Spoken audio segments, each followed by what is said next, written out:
Bom dia, estamos de volta para fechar uma etapa da nossa concepção da filosofia e é importante perceber algo em relação às etapas de evolução. Não foi um milagre grego, uma passagem mágica lá da concepção mítica para a concepção filosófica. Então nós queremos nesse momento, fechando essa etapa para a nossa avaliação. Por que avaliação? Não é que vai ser fácil, eu sempre digo assim, um papel aqui de viabilizar, para que você possa demonstrar ou externar aquilo que você conseguiu aprender. Então não se trata de questões fáceis, mas são acessíveis, de conteúdos que são importantes perceber nas etapas da filosofia. E aí nós falamos lá dos mitos gregos. Os mitos gregos, o que nós temos aqui de importante? Ainda não há consciência nesse tempo do ser humano, da sua liberdade, da vontade pessoal. A gente sabe que as ações heróicas que eram relatadas nas epopeias, elas mostram a constante intervenção dos deuses, ora para auxiliar o protegido, ora para perseguir o inimigo. E aí se fala do herói que vivia na dependência dos deuses, e esse herói não tinha consciência da vontade pessoal. Então aí uma das questões pode estar ligado a essa concepção de vida do homem mítico. Será que ele era capaz de superar aquela situação do seu meio? Ele estava aberto à mudança? Ele tinha uma percepção além das necessidades imediatas? Ele tinha essa visão crítica da estrutura social, ou ele está preso a um destino? Esse destino, nessa concepção, é fixo, é imutável, jamais poderia escapar desse destino já estabelecido pelos deuses. Então, qual é a concepção de vida desse homem? O homem mítico tem uma concepção de vida que está preso ao destino, e esse destino é fixo, é imutável, não pode ser mudado. Então, com base nessa percepção, a gente pode levantar uma outra questão. Vocês acham que ele tem responsabilidade sobre suas ações, uma vez que não tem consciência de sua vontade pessoal? Se colocássemos uma questão, nesse contexto da concepção mítica, sobre o fundamento do comportamento humano, ele é responsável ou não por suas ações?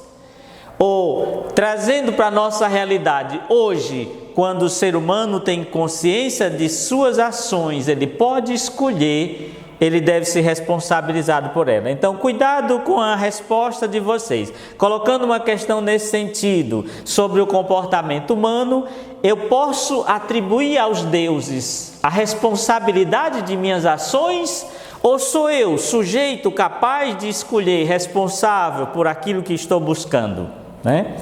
Então, outra questão importante a gente lembrar é que sobre aquele espaço de compreensão, de discussão, que era a ágora, a praça pública, né? A originalidade da cidade grega está centralizada nesta realidade, desse espaço onde as pessoas se encontram para discutir os problemas de interesse comum. Então aí a gente pergunta, que tipo de pensamento nós temos nesse espaço que está aberto à discussão? Ele está fundado numa revelação sobrenatural? Não. Esse pensamento, ele tem em vista um grupo privilegiado, só um grupo privilegiado que vai ter acesso? Não. Ele é um pensamento que todos podem compreender e discutir. Esse é o diferencial. Então, aqui na praça um espaço onde todos podem compreender e discutir a realidade dos problemas de interesse comum. E aí nós vamos ver assim, quais foram os pontos importantes que ajudaram na evolução dessa percepção? Se a gente perguntar assim, sobre as condições históricas que ajudaram, né, no surgimento da filosofia. Aí nós temos assim, as viagens marítimas. O que eu posso falar sobre as viagens marítimas? Elas permitiram aos gregos descobrir que os locais que os mitos diziam que eram habitados pelos deuses, na verdade eram habitados por outros seres humanos. Então, ao contrário do que os mitos diziam, não possuíam nem monstros, nem seres fabulosos. Então, é importante lembrar que dessas condições históricas, que as viagens produziram um desencantamento ou uma desmistificação do mundo. Então, esse é o ponto central. As viagens marítimas produziram o desencantamento, produziram a desmistificação do mundo, porque agora se quer uma explicação racional. Um outro ponto que nós lembramos também dessa questão são a invenção do calendário. O que seria isso, né? Agora as pessoas têm uma possibilidade de calcular o tempo a partir das estações do ano, das horas do dia, dos fatos importantes.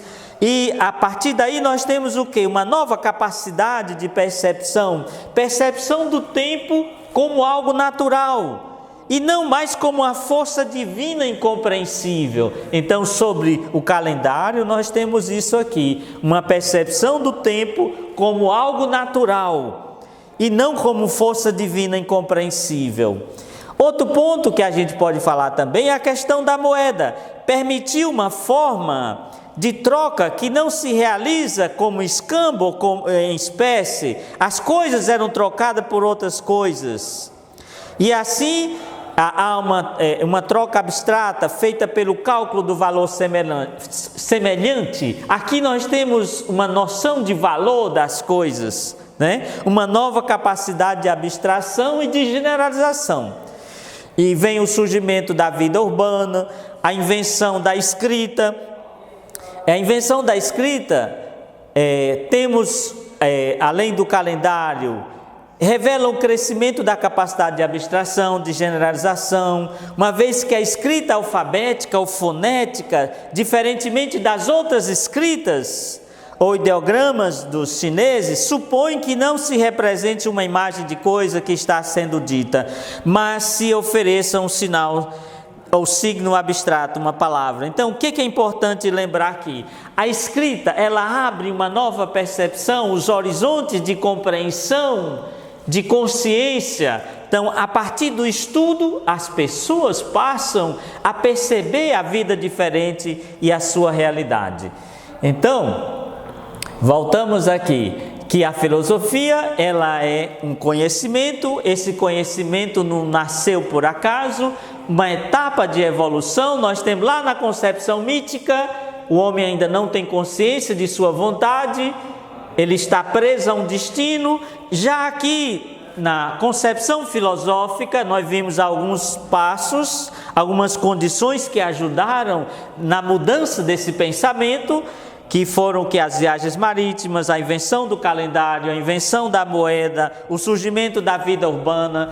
E aí nós vamos tratar o que nesse ponto? Que esse conhecimento vai em busca de informações que são válidas, informações que são precisas. Não é uma informação aberta. Você não diz uma sala grande, você vai trabalhar dimensões. Você não vai descrever apenas é um carro branco. Você vai trazer dados que possa levar de referência ao objeto da pesquisa. Então a filosofia tem uma esfera própria de competência e a respeito dessa esfera ela busca informações que são válidas, que são precisas e que há uma ordem, há uma estruturação lógica, né? Então é isso aí, o ponto principal é esse, essas informações que sejam válidas, que sejam precisas e que são ordenadas.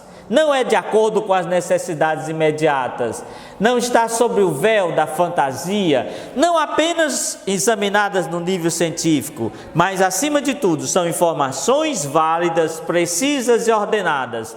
Então, em face da interpretação da realidade, para que aconteça essa busca do conhecimento, o que faz o filósofo? Ele revela um desejo, revela uma paixão pelo saber. Ele quer conhecer as coisas a fundo. Ele não se contenta com a média, não é medíocre. Ele vai além. né? Então aqui, nessa busca pelo conhecimento, o filósofo revela desejo, paixão pelo saber, querer conhecer as coisas a fundo.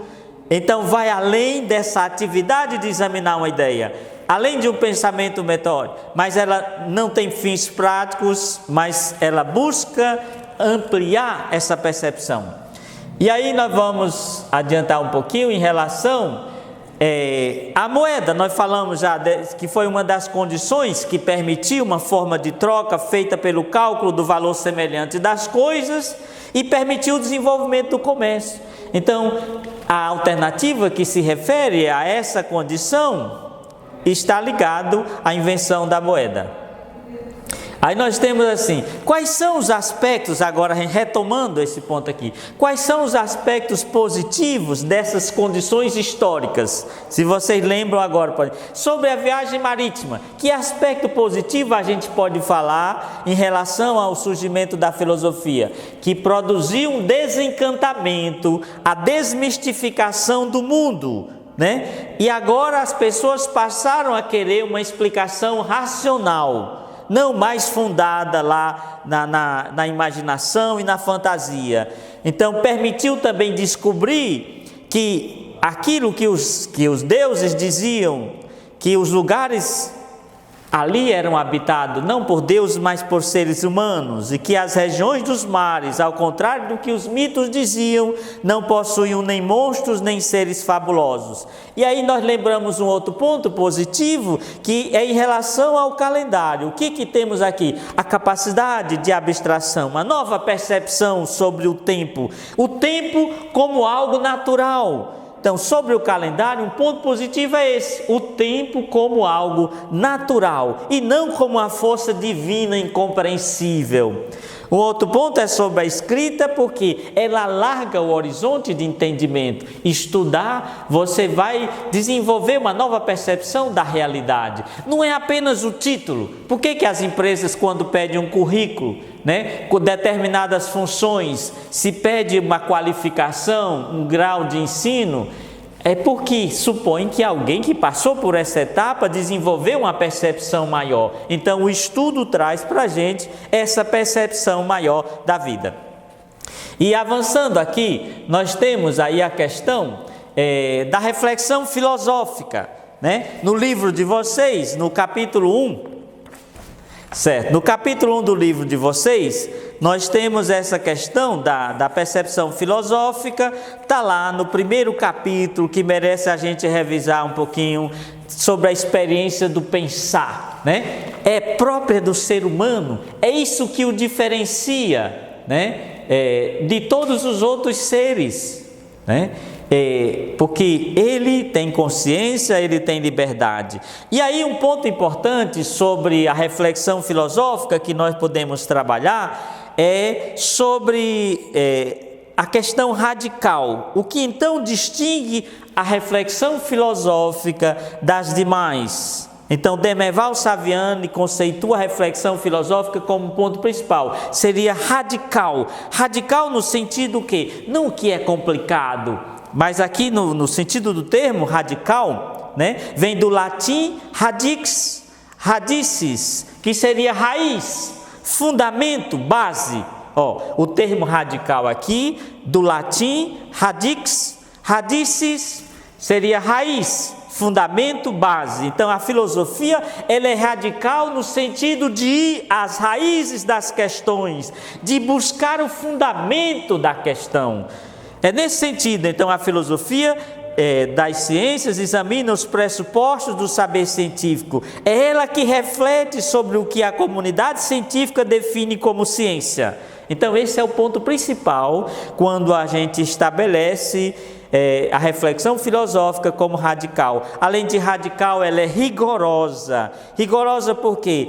O rigor aqui está no sentido de usar conceitos bem explicitados, evitando expressões cotidianas ambíguas, de modo a permitir a interlocução com outros filósofos. Então, cria-se expressões ou alteram-se o sentido de palavras usuais. Então, no grego arcaico, o termo ideias, eidos, forma, significa a intuição sensível de uma coisa, aquilo que se vê ou é visto. Então, nós temos lá na página 226 do livro de vocês, essas questões, que ela é uma reflexão radical, ela é rigorosa e é de conjunto. É um tipo de reflexão, quando se trata de conjunto, porque examina os problemas relacionados aos diversos aspectos entre si. O objeto de que trata a filosofia é tudo, porque nada escapa ao seu interesse. E aí nós vamos trabalhando outro ponto em relação a essa questão. Além da reflexão radical, por exemplo, tratamos da capacidade humana de construir seu meio social, né? Vamos falar da questão da cultura, lá no outro capítulo, lá na condição humana. O que nós vamos tratar da condição humana? A gente já sabe que nós falamos em nossas aulas que os problemas, algumas questões, elas são parte da condição humana. O importante, como a filosofia diz, é a gente aprender a desdramatizar, aprender a enfrentar, encarar essa realidade.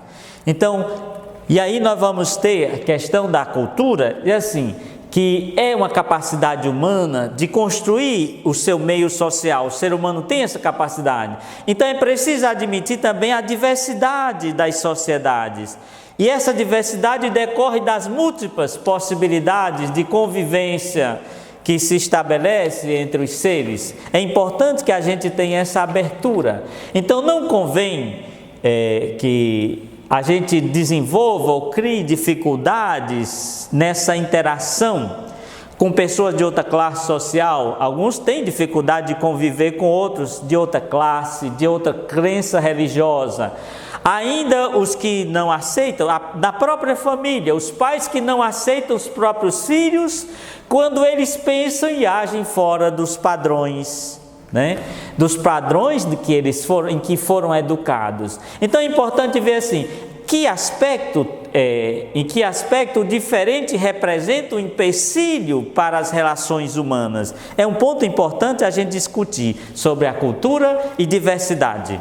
E aí a gente tem o quê?